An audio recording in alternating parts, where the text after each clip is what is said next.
Hello बच्चों, let's see the question. As shown in figure, a cuboid lies in a region with electric field E equals 2x square I cap minus 4y j cap plus 6k cap Newton per coulomb. The magnitude of charge within the cuboid is n epsilon naught coulomb. The value of n is if dimension of cuboid is 1 into 2 into 3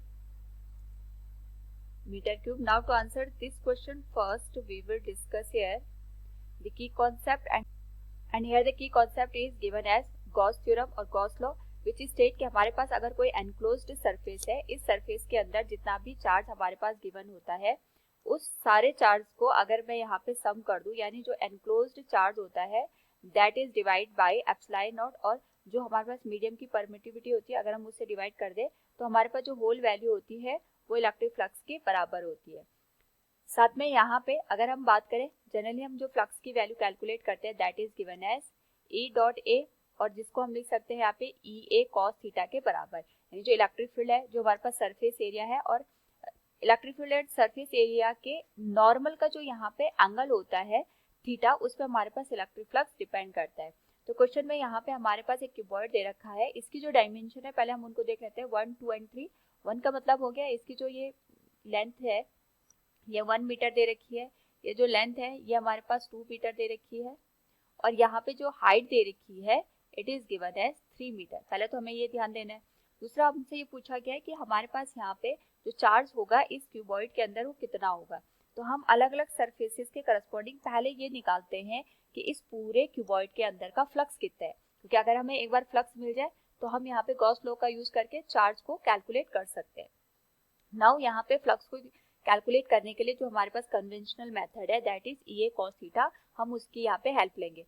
तो सबसे पहले अगर हम बात करें यहाँ पे हम वाई जेड प्लेन को कंसिडर करते हैं, अलग अलग प्लेन को लेके हम यहाँ पे फ्लक्स को कैलकुलेट करेंगे।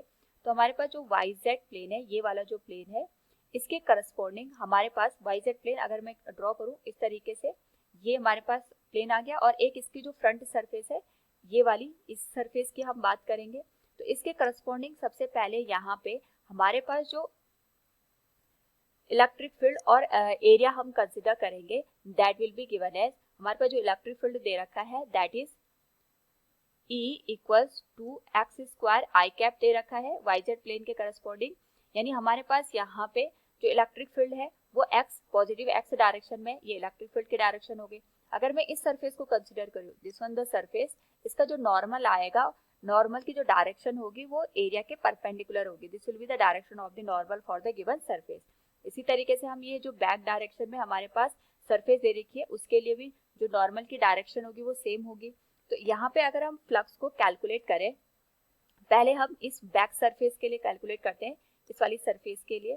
तो इस वाली सरफेस के लिए एक्स की जो वैल्यू होगी, अगर हम यहाँ पे ऑब्जर्व करें तो एक्स की जो वैल्यू है 0 है, तो इसके करस्पॉन्डिंग इलेक्ट्रिक फील्ड 0 हो जाएगा। तो इसके लिए अगर हम फ्लक्स की वैल्यू कैलकुलेट करें तो वो तो 0 हो गया पहले केस में। जब हमने बैक जो सरफेस है, एक तो सरफेस हमारे पास फ्रंट पे है, ये हमें ध्यान रखना है, एक सरफेस ये आ गई, और जो दूसरी सरफेस है ये जो हमारे पास बैक डायरेक्शन में दे रखी है, हम इस सरफेस की यहाँ पे बात कर रहे हैं। ये वाली जो सरफेस है इसके लिए तो हमारे पास यहाँ पे जो फ्लक्स की वैल्यू है वो 0 आ गई, लेकिन इस वाली जो फ्रंट सरफेस है हमारे पास, इसके लिए अगर हम फ्लक्स कैलकुलेट करें, जिसको मैं φ2 से इंडिकेट कर सकती हूँ यहाँ पे, that will be given as E A cos theta. तो यहाँ पे हमारे पास जो इलेक्ट्रिक फील्ड होगा that will be 2 into x square. X की जो वैल्यू होगी इस पर्टिकुलर केस में अगर हम देखें तो एक्स का कोऑर्डिनेट 1 है, दैट विल बी 2 इंटू 1 का स्क्वायर। एरिया जो आएगा इसका, अगर हम इस सरफेस की बात करें, इसके लिए हमारे पास यहाँ पे जो एरिया आएगा इस तरीके से हमारे पास ये दे रखा है 2 मीटर और ये दे रखा है हमारे पास 3 मीटर। तो एरिया आ जाएगा 2 इंटू 3, थीटा की वैल्यू क्योंकि नॉर्मल और इलेक्ट्रिक फील्ड दोनों सेम डायरेक्शन में, थीटा की वैल्यू 0 हो जाएगी, cos 0 की वैल्यू 1 के बराबर आएगी। So this will be 2 to the 4 into 3, this will be given as 12 newton metre square per coulomb. तो ये हमारे पास यहाँ पे फ्लक्स की वैल्यू आ गई फॉर द गिवन सरफेस। इसको मैं इक्वेशन नंबर 1 यहाँ पे लिख सकती हूँ। नेक्स्ट यहाँ पे अगर हम बात करें, हमारे पास जो कंडीशन दे रखी है उसके करस्पॉन्डिंग हम बात करेंगे, जो हमारे पास दूसरी सरफेस है that is Z x surface. इस वाली सरफेस की अगर हम बात करें, ये हमारे पास सरफेस आ गई जेड और ये आ गया हमारे पास एक्स। इसके करस्पॉन्डिंग यहाँ पे ये जेड हमारे पास एक्सिस है और ये एक्स है। तो इसके करस्पॉन्डिंग सबसे पहले यहाँ पे अगर हम बात करें तो एक तो सरफेस यहाँ पे आएगी, अगर मैं डायग्राम में शो करूँ, एक सरफेस ये वाली आएगी और एक सरफेस हमारे पास ये आएगी।